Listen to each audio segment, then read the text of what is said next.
All right, it looks like we have a good group online, so I think we'll go ahead and get started. Good morning, good afternoon. Thank you everyone for joining us today. I'm Janelle Rainey. I head up product marketing here at Zoom, and I'll be moderating today's event. Just a few housekeeping items. Please go ahead and add your questions to the Q&A. We promise we'll get to as many as possible. We are recording this webinar and we'll send it out later. And we also have interpreters on this call if you'd like to listen in another language. We are once again very excited to provide you with another weekly update on all that Zoom's been able to accomplish as part of our 90-day plan and continued commitment and focus on security and privacy. Today, we're going to have Eric, our founder and CEO, provide a progress report and discuss recent meeting disruption issues. And then we'll have Lynn Holland, our Deputy General Counsel, Chief Compliance and Ethics Officer, and she'll discuss meeting safety. And then Oded Gal, our Chief Product Officer, we'll talk through recent updates on our platform and upcoming milestones and product changes. And finally, we'll hear from Katie Masouras, founder and CEO of Luta Security, who'll discuss Zoom's bug bounty program. And then we'll open up to Q&A. Welcome, Eric. Thank you, Janelle. And thank you all. So we are very pleased to have made continued steady progress on our 90-day plan over the last week. One very exciting development stands out regarding Zoom Phone, our cloud-based phone system. So I'm very pleased to share that Zoom Phone authorization and US FedRAMP has been approved. In short, this authorization allows US federal government agencies and contractors to now use Zoom Phone as part of the existing broader authorized Zoom for Government offering. With the addition of Zoom Phone, Zoom for Government now provides US government agencies a full Zoom UCaaS platform through Zoom meetings and chat, Zoom video webinar, and now Zoom cloud-based phone system. I now want to switch gears to discuss a very important and serious issue. Our core value as a company is to care. This has been fundamental to everything we do at Zoom. We care for our community, customer, company, teammates, and ourselves. This guiding principle will never waver. And this is why we have been so focused on taking action to ensure our platform is safe and secure for those key constituents. Over the course of this pandemic, as we have opened our platform up to new users who are using Zoom in a whole host of new and unanticipated ways, we have also seen the unfortunate emergence of terrible people who are threatening and violating our community. We are seeing instances of these people seeking out meeting information and joining those meetings to disrupt and attack other users with hateful, malicious, and deeply offensive content. I just want to be very clear about where Zoom stands on these attacks. These are completely against our values, and we unequivocally reject and condemn this behavior. We care deeply about our users, and our hearts go out to those who have been affected by this horrendous behavior. So, despite taking many steps to prevent these attacks, we know they continue to occur. So today, I invited Lynn to join us again to touch on how meeting disruptions happen and what Zoom is doing to prevent them, and how users can best protect their meetings. So with that, Lynn, please. Thank you very much, Eric, and thank you everyone for being here today. I'd like to cover, first of all, please, the why these meeting disruptions are occurring. How does it happen? In general, as is noted here on this slide, in general, the bad actors are searching the internet for publicly posted meeting IDs and passwords. These can be shared in social media or other publicly available and publicly searchable forums, by unsuspecting hosts. Next, of course, then bad actors can join in groups. They coalesce in these forums and this social media to share those IDs and passwords in order to plan disruptions and to accentuate, to create disruptions. If we could turn to slide 8, please. As Eric mentioned, Zoom has been taking a number of steps over the past several months, the past couple of months, to seek to help prevent meeting disruption. There are a number of points noted here, but I would like to start with the first is that we've made changes to the default security settings for certain user types to ensure that meetings are protected from the outset without requiring the users themselves to take proactive steps. For example, with our free single pro and K through 12 users, this includes enabling passwords and virtual waiting rooms. For K through 12 users, we also default to only let the host share the screen. We've also enhanced our reporting mechanisms. Our report a user feature is now available, and you will see that if you are the host or co-host, you'll see that at the bottom of your meeting taskbar.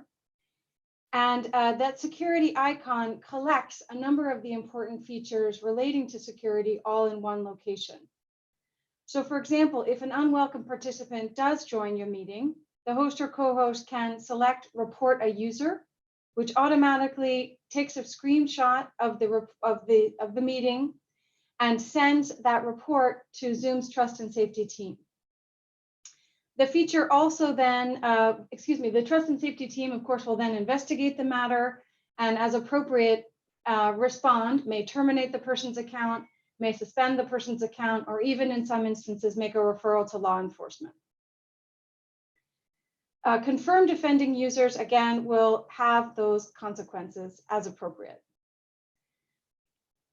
You can see as well that we also work with social media platforms such as Twitter, Reddit, and Discord. And where we get advance notice and we can see things public postedly, we will reach out to those other social media platforms in order to ask for their help in taking down those public postings of Zoom meetings and passwords. Amidst all these enhancements, we've also been actively educating users on best practices to secure their meetings and are committed to providing users with the tools and resources they need to have a safe and secure platform. Looking ahead and recognizing we want to do everything in our power to prevent these types of attacks and meeting disruptions from occurring, we are exploring additional actions. For example, we are looking to see if there are any more in-meeting types of controls. And actually, there was one I did want to mention that you can also lock out a participant. That was an important current part of that security icon. You can also lock out a participant if a meeting disruption occurs. We would like to continue searching and learning new ways to search social media and other public forums for these Zoom meeting ID and password accounts. And for these public postings, we will continue to search for those. In addition, there may be additional channels and ways that we can continue to educate users, and including, if I'd like to highlight that we are working with partnering with other social platforms and with NGOs around these important issues. Turning to slide 9, please. I'd like to share with you again some of the steps that users can take to protect their meetings from disruptors. Beginning with private meetings. These could be small team meetings, a yoga class, a board meeting, social get-togethers with friends and family. Prior to any meeting, the most important rule to follow is to please do not publicly share your meeting ID or your password. Don't post them on the internet forums, social media, on your website, and please encourage your participants, your guests to that private meeting from doing the same. As I noted earlier, as we've talked about, bad actors will then actively search for any kind of meeting ID or password of this kind so that they can join these meetings and potentially disrupt. If you are hosting a meeting with people outside your inner circle, again, our recommendation is to just ask your participants, your guests to RSVP and contact you for that meeting ID and password. Going into the meeting, covering the meeting itself now, please be sure to take advantage of those security features that I have addressed, including waiting rooms, passwords, limiting screen sharing to hosts only. Also, please be sure to familiarize yourselves again with the features that can be used during the meeting. These include the features offered again within that security icon that I've spoken about, the ability to disable participant video, mute or remove participants, and the ability again to lock a meeting once all of your guests and participants have joined.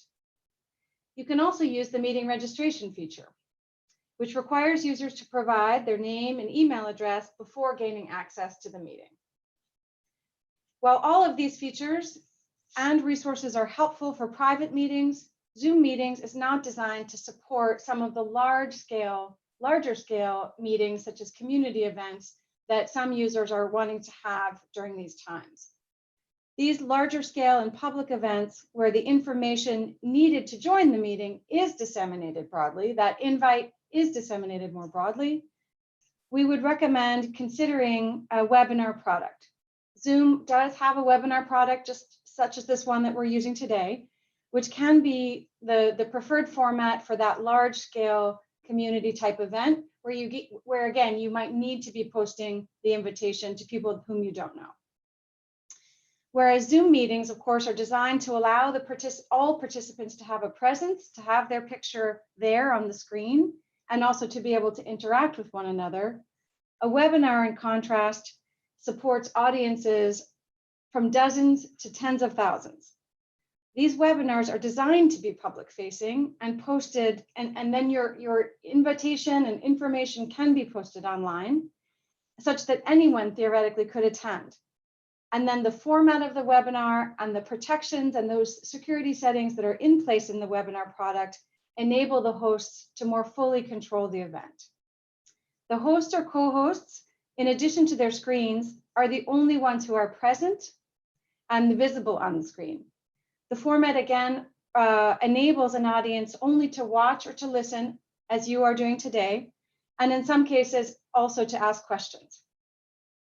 In summary, please, if you have the time, please take the time to be sure to familiarize yourself with these security features. And also please consider if a webinar for your larger meetings may be appropriate. I'll turn now the meeting over to Oded, our Chief Product Officer. Thank you. Thanks, Lee. And hi, everyone. I'm excited to walk you through our recent product changes, our upcoming updates, and what our users need to know when they get ready to the transition of all the accounts to GCM encryption on May 30th. Earlier this week, we've made some refinements to our security features and user interfaces. We enhanced the play sound and participants join or leave feature. If meeting hosts enable the setting, they will now hear a new chime when a participant has entered the waiting room. Really wanted people to hear something different when someone is kind of coming into the waiting room so that they know that someone is waiting for them to admit them. Also, participants can now access meeting information such as meeting ID when sharing the screen. We now require participants' consent to unmute. If a meeting host mutes and then unmutes the participant will now receive a prompt asking them to consent to be unmuted. Also, the options for hosts to unmute all participants at once has been temporarily removed and should be back with a new prompt in our next release.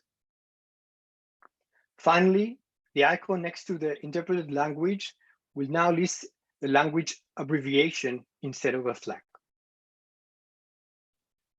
Today's update includes a change to the default screen share setting for single pro accounts so that by default, hosts are the only ones who can share content. Today's update also includes a setting that enables account owners and admins to require a password for personal audio conferences. This setting can be locked at the account or group level. If registration is enabled for a meeting, the host can now choose if they want to allow participants to join from multiple devices. This is under the registration options in the meeting details section. We've also, in the Zoom chat, temporarily removed the Giphy feature to ensure strong privacy protection for all the users. Once additional technical measures have been deployed, we will re-enable this feature. On slide 12, you'll see what is coming next month. Well, coming this month, sorry. On May 22nd, we will publish a detailed draft of our cryptographic design for end-to-end encryption. On May 24, we'll be introducing the following updates. The report a user feature, which has been available for users of our desktop and mobile clients, will now be available to hosts using our web client and Zoom Rooms. We will be re-enabling the use of third-party virtual cameras. That's on the Mac computer. Zoom Rooms will also see a number of security updates, including the addition for the security icon we have rolled out in our desktop or mobile clients, the ability to assign new hosts when the current host leaves the meeting, the introduction of an option to only allow hosts to unmute a participant, and the related addition of a dialog prompt for users' consent being unmuted by the host. Finally, on May 30th, GCM will be enabled for all accounts. Let's talk about that process in the next slide. As a reminder, Zoom 5.0 became generally available on April 27th. One of the most dramatic changes in Zoom 5.0 relates to the encryption, as this update supports AES 256-bit GCM, one of the most secure encryption standards used today. A system-wide account enablement to GCM encryption will occur on May 30th, after which time only Zoom clients on version 5 or later, including Zoom Rooms, will be able to join Zoom meetings. This means that action on our users' part is required. We urge all users to update to Zoom 5.0 or higher as soon as possible if you have not done that already. We continue to strongly encourage all Zoom administrators to visit our Zoom 5.0 IT administrator page to understand how to manage this update for various endpoints in your environment. Zoom 5.0 blog from April 27th and Zoom 5.0 is here section of our website are also great resources. And with that, let me turn it over to Katie Moussouris, founder and CEO of Luta Security, who is helping us with our bug bounty program. Thank you so much, Oded. And thank you to Zoom Security and Eric for inviting me to participate on this live panel. First, I'd like to go over a little bit about Luta Security. So if we go to the next slide, a brief overview of our company. I founded this company 4 years ago, right after launching Hack the Pentagon, which was the very first bug bounty program of the US Department of Defense. Since that time, our services have expanded to include help with government affairs, vulnerability management, vulnerability handling processes, threat intelligence, and other related items related to vulnerability management. And it's a fact that all software and hardware contains flaws, contains bugs, and that fact needs to be addressed with a comprehensive process to handle the vulnerabilities that are reported to you. Sort of if you see something, say something. So that's really what Luta Security is all about. And moving to our next slide, let's talk a little bit about the services that Luta Security was providing to Zoom and what we're doing today to help enhance their capabilities. We came up with a maturity model, and this maturity model is really about looking at comprehensive processes, not just in engineering, but across 5 different capability areas. that support the process of handling bug reports in a consistent and repeatable fashion. So if we move on to our next slide, what we were in the process of doing with Zoom, it bears some definitions. Now, don't worry if you're not familiar with any of these terms. Even security professionals who have been in the industry for a long time often confuse these terms. So it makes sense for us to go through them very quickly now so that we all know what we're talking about. When I talk about vulnerability disclosure, it's the end-to-end process of receiving a bug report, deciding what to do with it, investigating it thoroughly, deciding on a fix, and then taking action on creating that fix and releasing it to the public. That process is defined by 2 international standards, of which I am the co-editor and co-author. They're on vulnerability handling and vulnerability disclosure. So that's the end-to-end process. When we talk about a subject called penetration testing, that's a professional service in which hired professionals who are experts at cybersecurity are brought in to look for holes so that an organization can fix these vulnerabilities. That's usually done as a private contract. And in my own corporate history, I myself was a professional penetration tester or hacker for hire under contract for a good portion of my career. And then finally, we've got bug bounties.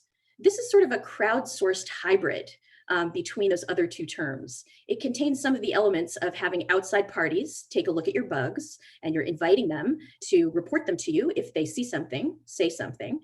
And it's offering a cash reward on a per bug basis. So it's a little bit of a mix between the professional penetration testing services, of which Zoom has hired many very credible and notable professional penetration testing companies to help with the 90-day push. In addition, it's a crowdsourced model where you can solicit help from the general hacker community out in the world. So now that we've got those terms straight, let's move on to what we're doing with Zoom. Next slide, please.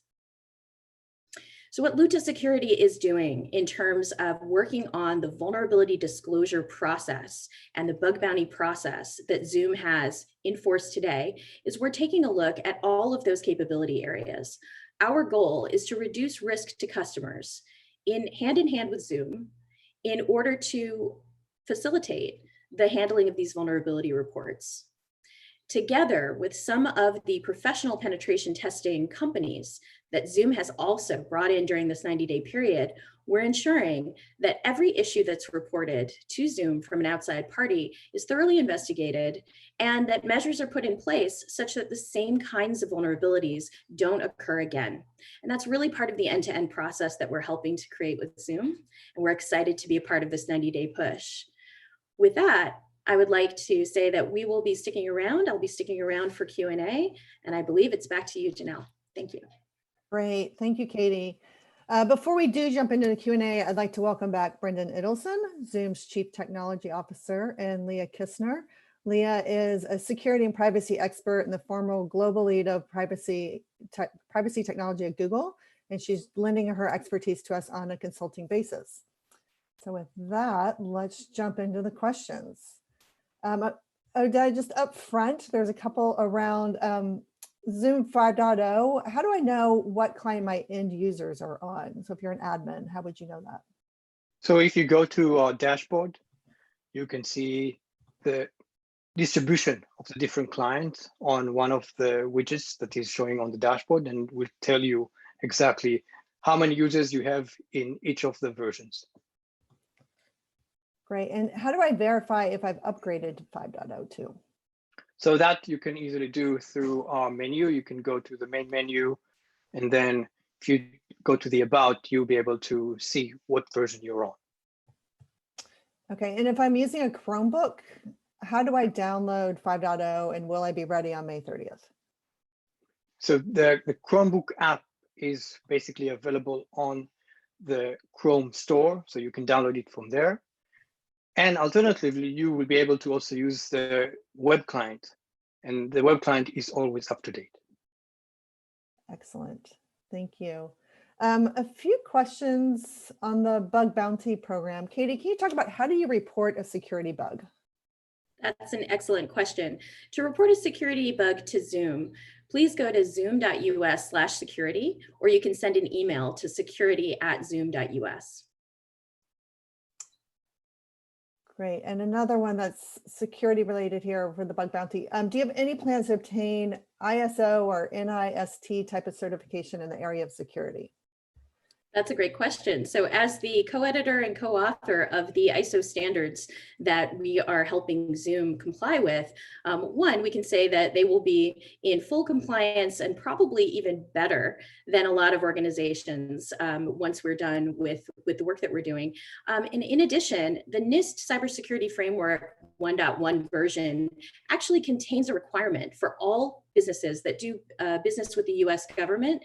They have to follow these 2 ISO standards, of which we are helping Zoom right now make sure that they're in full compliance. Great. And Eric, one related to this, if we've had some publicly disclosed vulnerabilities in recent weeks, and with those, are we reaching out to those people to those researchers? Yes, as far as I know, yes. For some issues we identified or fixed and closed, we do. And for some issues reported still in the process, we are still in the process. So Excellent. I know, Leah or Katie, would you like to add anything to that? Know that one of the greatest benefits of being able to work with Zoom more publicly during this 90-day push is that we are gathering feedback from the security researcher community on how the current programs are running right now. And we're incorporating that feedback into the final programs that will be prepared for Zoom. And this might be for Oded or Eric. Do we have an update or any more details around required password enforcements taking place on May 30th? And when will that announcement be made? And there's another one in here about 2 weeks ago, we announced that we were going to change the passwords, and again, just asking for an update on that. Yes, Yes, so- go ahead, Eric. no, Oded, go ahead. That's fine. Okay, so basically, we are planning to provide an update next week with the full details. I can tell you that in terms of the date, we're going to extend the date. It's not going to be May 30th. And we'll also provide flexibility for the customers to either choose enforcing the password or enforcing the waiting room, but customers will have to choose one or the other. Great. And we'll go into more detail with that. And you're welcome to reach out to your CSM, your customer success manager, if you have questions as well. Also related to the password requirements, will they be required for webinars? And can I still conduct a webinar without a password? Webinar will also be required to have a password. I think there's some places where we're working through the details of how this, exactly how this works on different kinds of webinars. But we will have an announcement out next week with more details around this. The one thing I also want to share with you, for those webinars you already scheduled, just in case you do not have password, for sure we want you to have password, but you already pre-scheduled, you already sent out the webinar invitation. We also want to give you a little bit more time. That's based on the customer feedback. Yeah. Excellent. Gets back to your caring, Eric. Always do the right thing, right? Let's see, on meeting disruptions, is there one touch button to disable or lock out a disruptive participant? Len, do you want to maybe talk about that? Sure, thank you, Janelle. There is. So again, for those of you who are on the more recent versions of Zoom, on that bottom of your meeting screen, you do have that security icon, and there is a lockout feature there. So we've collected under that security icon a number of the important security features to help you. But one of them is, you'll see it listed right there in the menu to be able to lock out a participant who you don't want to join the meeting, and be able to remove a participant as well. So if someone does disrupt your meeting, you can first remove them, and then you can lock them so they are not able to rejoin. Yeah, but just one thing, unfortunately, that's not a one click. That's probably 2 or 3 clicks, right? Only for meeting host, and click a security, and then click the other menu items. So probably 2 or 3 clicks. Yeah. Okay, and when you do click it, does a report function that captures the meeting screenshot, not only report to Zoom's trust and safety team, but also to Zoom admins for internal investigation. So does it go to the admin of that account as well? So at the current time, it's going to Zoom, and we will have that report through the trust and safety team. We do have plans to be notifying the account as well for certain accounts. And I don't know if you'll know this or not, but do meeting disruptions happen on other products? You know, I haven't unfortunately had a lot of time to read the news these days. Maybe some of you have read more newspaper articles than I have, but it's my understanding anecdotally that this does happen on other platforms as well. Leah, do you want to talk about that a bit too? Yeah, having worked on other platforms, it's something that happens sadly on every platform that isn't completely locked down to things like one-on-one meetings with contacts that you already have. The easier it is to have a meeting with people who you don't know, you're going to be inviting in people who you don't know, and it turns out that while some of the people you know are not going to behave appropriately in meetings, some of the people on the internet have way too much free time and may not behave appropriately in your meetings. So this is something which happens sadly all over the internet. And that's why we're spending so much time trying to build a platform which is more resilient against it.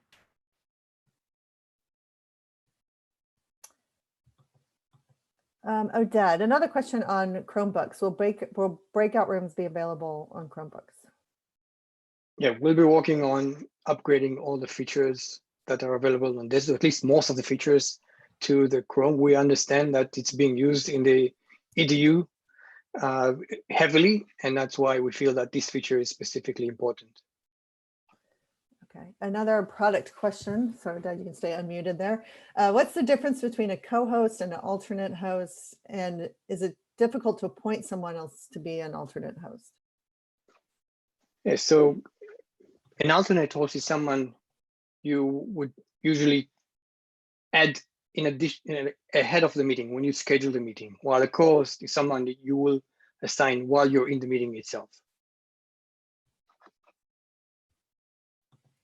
And just the second question is how to assign a co-host. It's relatively simple. When you are in the participant list, you can click on the name of the participant, and in the drop-down, you can make that person a co-host. Excellent. Also, if you had to leave the meeting early, you could assign somebody else to be your co-host, which makes it very Correct. easy. So many great questions in here. Let's see. We're a church organization and we're planning to use webinar for our next service. Good choice. How many people can be on video and talking, and how do I know what the public's viewing? So in general, we can support up to 300 panelists, but it depends on what type of plan you have on your webinar, of course. In terms of what the other sees, basically it's similar to what the host sees, but only in one way. If you really, really want to be sure on how this operates, we advise you to have maybe a separate laptop that is connected as an attendee, in addition to having the host, just to kind of monitor that if you would like to. Great. Yes. And oh, go ahead, Eric. Sorry. Yeah, Oded probably also can share with the size of the participant for webinar. So panelists up to 300, and for attendees, we can support up to 50,000. Yeah, and plus you also can stream to YouTube and Facebook Live. Yeah. Right, or your own custom stream as well. Yeah, that's right. It can get quite big. I do encourage you, if you have more questions on webinar, there are weekly webinar 101 sessions that our webinar team puts on. So some really great experts there if you need some advice on how to do that. The next question is about webinars offering the different languages, which we also have in meetings as well. Oded, can you talk about how that feature works? So in terms of being able to listen to the webinar in different languages, the way we set it up is we assigned a new role that allows us, or the host of the webinar, to add those translators, existing people that can read simultaneously in the language of choice. And that can be kind of multiple of them for each language. What we've done on the attendee side, the attendee can basically, if that is set up, can choose the language of choice, and then they will listen to the language of the interpreter in 80% of the volume, while the original language of the person who presents will be in 20% volume. Excellent. I think we have 5 different languages on today, so really a great feature.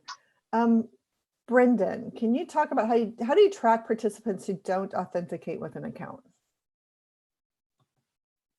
So when someone connects to a Zoom meeting, naturally they will show up on the participant list for the meeting. And for administrators of account, they do have our dashboard so that they can see individuals that are connecting to their session and sort of the statistics of their connection to help optimize that experience. All right, if a person is hosting Zoom but wants someone else to control the screen, can they, or is it the host only? Another great question. So part of the power of Zoom is if you have set the controls on your meeting, anyone can share or just the host can share. And then at that point, they can actually give remote control to another participant in the meeting so that they can control that other screen share. But the entire focus is based upon that security model of who is allowed to share, number one, and then who is allowed for remote control.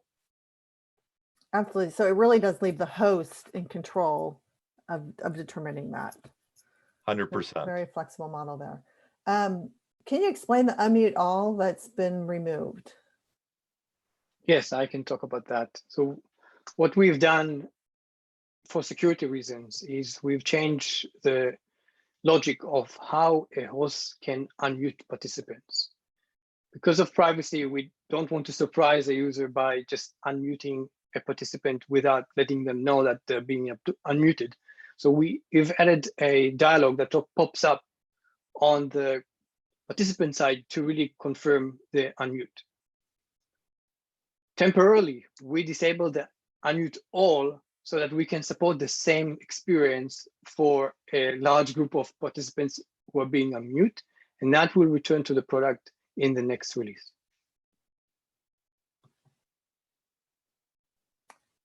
Can a user, then this might be for you, can a user report a host of a meeting? Currently, we have that feature, report a user feature, available only to a host or a co-host. So the answer right now is no.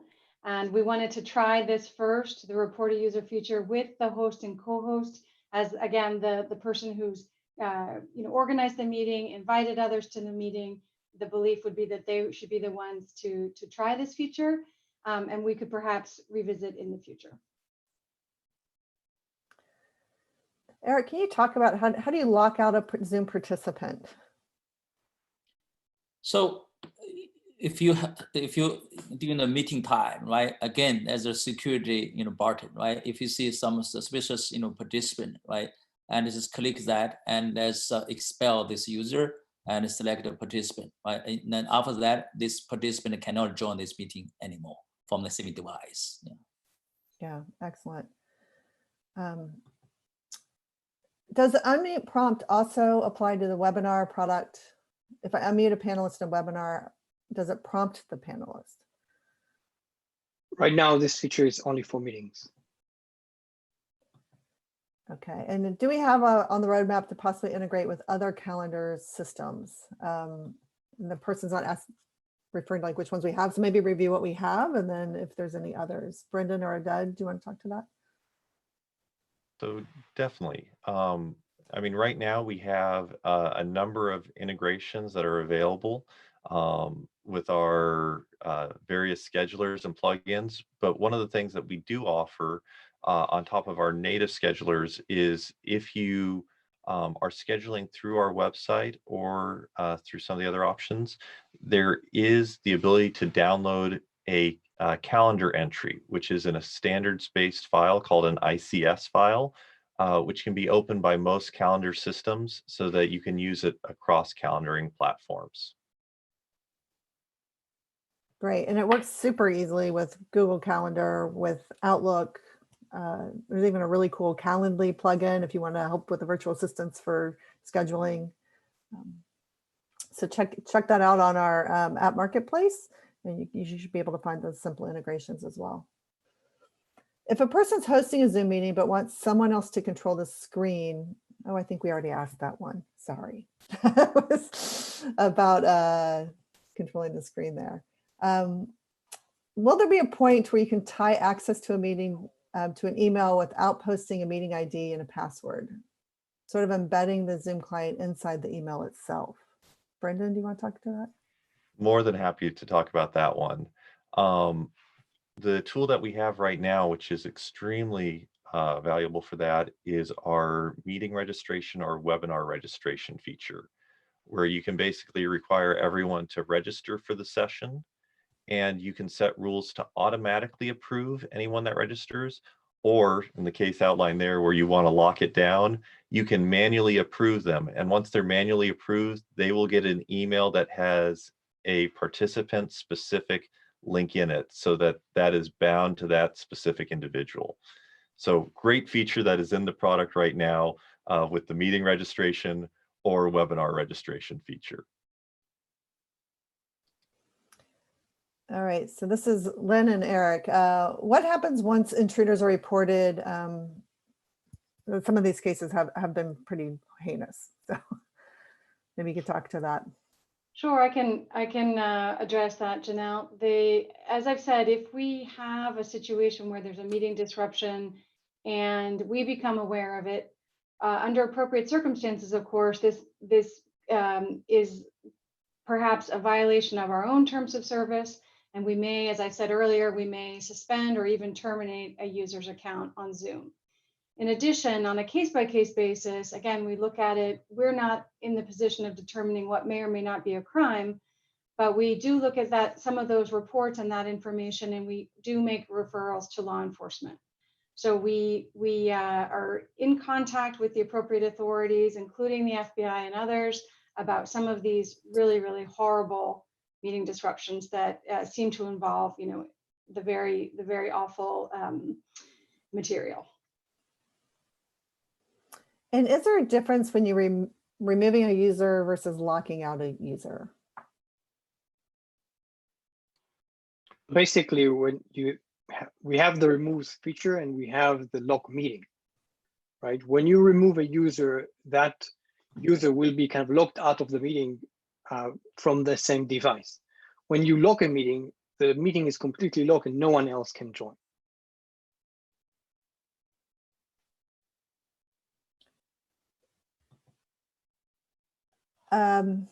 Eric, who are the outside advisors that Zoom is working with to improve security? We know you have Alex Stamos, Katie from Luta, anyone else? Yeah, we also have CISO Council, right? In the more than 35 big enterprise customers, CISO, also on our CISO advisors board, right? That's, I think, really a lot of CISOs really helping us. And also have, hired, the third-party penetration testing companies, and also third-party independent company to review our source code as well. Yeah, we're partnering with a lot of great companies with a wonderful security background. Yeah. If any of you has any recommendation, and also please feel free to let us know. So. All right, and Katie, I believe you're hiring as well, correct? That is correct. If you're interested in helping Luta, who is helping Zoom, go to lutasecurity.com/careers. Thank you. Thank you, Katie. Excellent. Another bug bounty question, maybe Leah or Katie, you can help on this one. Are you going to offer bug bounty on your cryptographic design for end-to-end encryption published for feedback? So we're publishing that this Friday. How do people help with that? Yeah, so we're not going to be offering a bug bounty on a document that is literally a request for comment, right? What we're looking for is feedback. Please send us feedback, but it's not an actual product yet, so it's not part of the bug bounty yet. Once it's actually implemented, that's when it starts being part of the bug bounty. Excellent. Let's see, with the new password requirement, is it something that can be adjusted or turned off at the organizational level? Oded, do you want to speak to that? Yes, for the customers with multiple users, they'll be able to go to the admin webpage and will be able to set their preference. The default will be both password and waiting room enabled, but they'll be able to turn one or the other if they choose to. Okay, as admin is preparing to move to 5.0, when I run a report of users, I see a lot of users with nothing listed under the last client version. What does that mean? Brendan, do you want to talk about that? So in the case where you're not seeing a client version under the list of users in your user management, that typically indicates that they may have only been logging on to the Zoom website and haven't actually logged into the Zoom client because that is populated from when they launch the client on their desktop or mobile device and sign in. So that's where you might see a difference there. Definitely encourage people to sign into the client and leverage all those additional features there. And at that point, it will also update there and on the dashboard. Great. On the May 22nd announcement around end-to-end encryption, is this meant to talk about your roadmap in this area, or will you have it implemented at that point? Eric, do you want to talk about that? Yeah, sure. And yeah, Lee, feel free to chime in. Actually, I think that end-to-end encryption document will share with the public about our plan in terms of phase 1, phase 2, and phase 3, and also our design philosophy. And just to get the feedback. For sure, it's going to be a multiple phase approach based on the priority. And yeah, that's our plan. So just to be clear, there's no code coming out on Friday. If you try and rush crypto design, your crypto design may not be as good as you want. So we're making sure to do what is the best practice in this area and say, here's what we're planning to do. Here's the design. Please come give us feedback. Tell us if we missed something, and then we can get it fixed before we actually turn it into a product. Yeah, Lee is right now. Even if our engineers and also our KBS team, they're working very, very hard. I do not think the code will be ready by this Friday. So there's no way to do that. Crypto is subtle and quick to anger. We want to be really careful. Yeah. All right. So a question here, am I correct in thinking that if our clients are using the web browser to access these meetings, they don't need to do anything for the upgrade? Dad, would you Yes, like to confirm that's that? correct. Great. Yes. Another question, what's the timing for the next release? We're planning on a large meeting for late June and would like to plan for the unmute all behavior and if there will be a new release in place. Yes, this is planned for the coming weekend, May 24th. The update, but please kind of follow our release notes. Sometimes there are last minute changes. That's the plan, but please follow us. Great, and you can subscribe to those release notes now too, which is super Correct. handy, yeah. Yes. Can you set a time to lock the meeting before you host the meeting? So today you have to start the meeting and then lock it. Okay. Eric, I know you have a best practice on that. You usually wait, what, 10 minutes? Yeah, normally, yeah, no, for me, normally I look at all the participants already in the meeting. I will immediately log, or maybe for my board meeting, right? Or maybe, the best practice, especially for larger meeting, after 10 minutes or your school classroom, yeah, you can lock the meeting, so. Okay, is the host the only one that can record the meeting? So, go ahead, Oded. Yeah, basically you can, chime in. The idea is that the host can control who can record the meeting.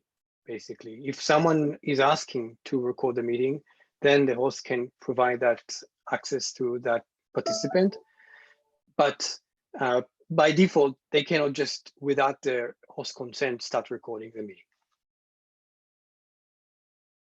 Eric, what other teams are hiring at Zoom? Yeah, so we're hiring a lot of, we have a lot of open positions. That's why we just opened up 2 R&D sites in Phoenix and Pittsburgh, right?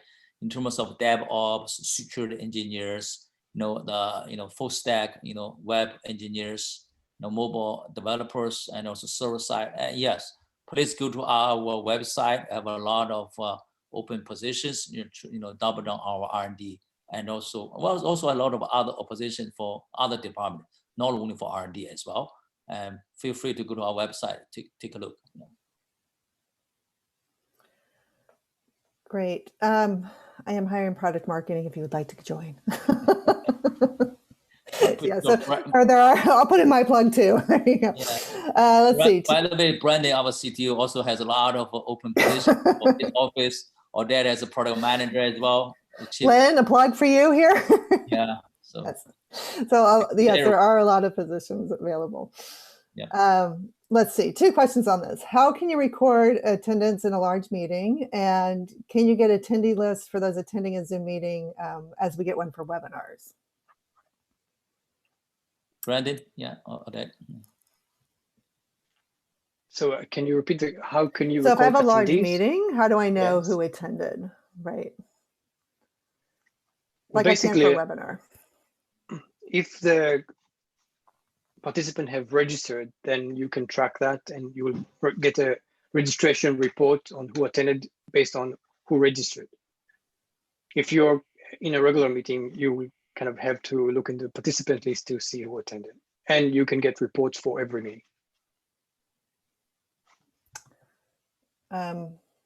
Great. Eric, this is a nice one. It says, impressive Zoom story. What you and your team has built has been quite impressive. What's the #1 principle by which you guide your company? The #1 principle also boils down to our company value, care.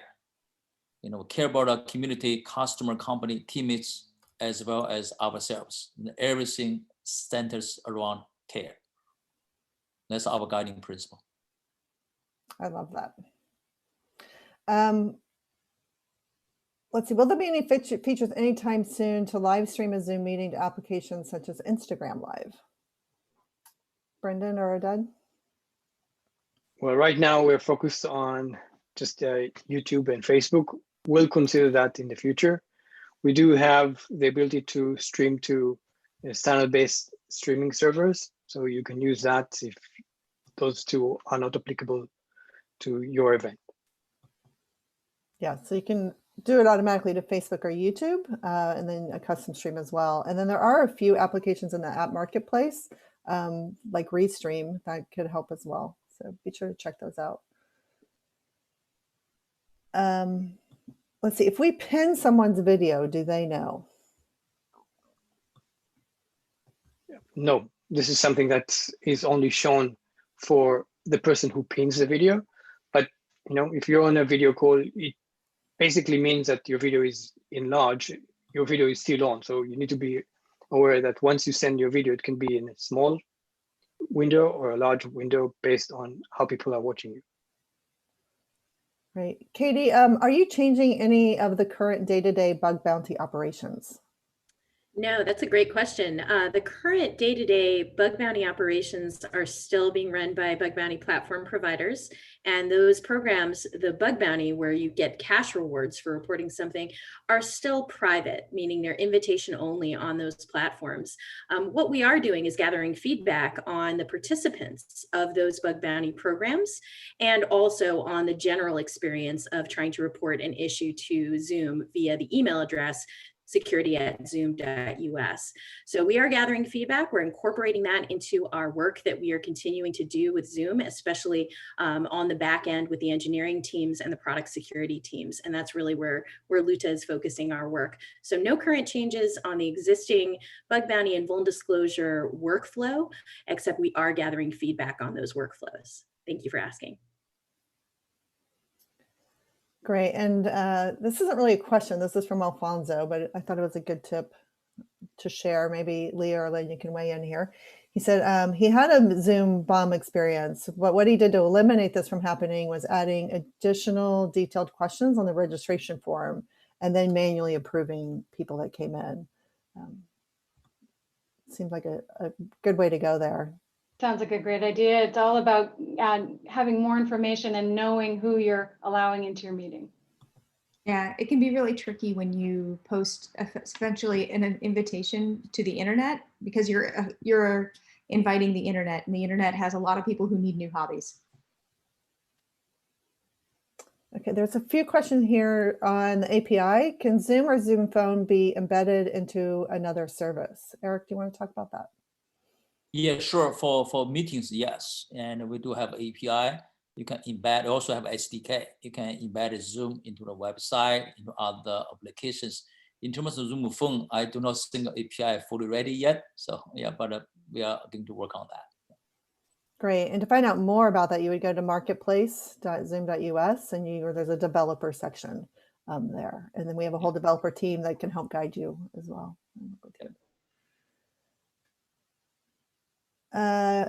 Let's see. Oded, any plans to add private chat to an individual in the waiting room to help confirm their identity? Yes, this is something we'll be working on. As mentioned, we're enhancing the waiting room, and that's one of the most requested enhancements. I know you touched on this a little bit, but there's still a few questions. Maybe we need to clarify. Will enterprise accounts be forced to use either passwords or the waiting room? Yes, correct. They will have to choose between those two security options. We really want our meetings to be secured, so you'll have to secure it one way or the other. Right. And- but I think it's important to note the way that you're implementing that, right? Leah, do you want to talk about that a little bit? Yeah, one of the things that's useful to note is like what we want is for your meetings to be secure, and we're trying to give you every possible option to do that. One of the really nice things for enterprises in waiting room is there's a setting so that people who are authenticated, so they're signed in and they're in a domain whitelist that you set, they're in your domain, that you can have them just skip the waiting room. So if what you want is everybody in my company can get into my meetings without a password, as long as they're signed in and you put the settings that way, it'll just work that way. Right. And you can also set up your waiting rooms that way too. So if they're on that you domain, set it they're up. automatically in. So You set it up that way by choosing waiting room and then setting that bypass option. yeah, excellent. All right, I think we have time for maybe one more question here. Let's see if I can pick a good one here. Let's see. Actually, this is appropriate because we're all working from home, right? I think we all have this issue sometimes of, kids are on and your Wi-Fi may become unpredictable. They're doing homeschool as well. Would you consider an agent to show the subscriber the Wi-Fi quality, recommend a position, and do further optimization? So how do you know if it really is your internet's unstable? So today we show that in the meeting itself, where if there is a problem in your network, it will show the bars in a different color. And so that's what we provide today in the meeting. And potentially you can, see if that's happening while you're in the meeting and understand that you have to kind of move around or connect to the wire instead of relying on the Wi-Fi. Yeah. And also if your connectivity is really poor, cannot, accommodate the meeting traffic, we also pop up message, your internet has a connectivity issues, we proactively tell you about that. Great. All right, we are at 11 o'clock. So I would like to thank everyone for all of your great questions. Thank you to our panelists. Thank you to our interpreters. Eric, any last words? Yeah, thank you all. I truly appreciate your time. See you next week. Thank you. Thank you.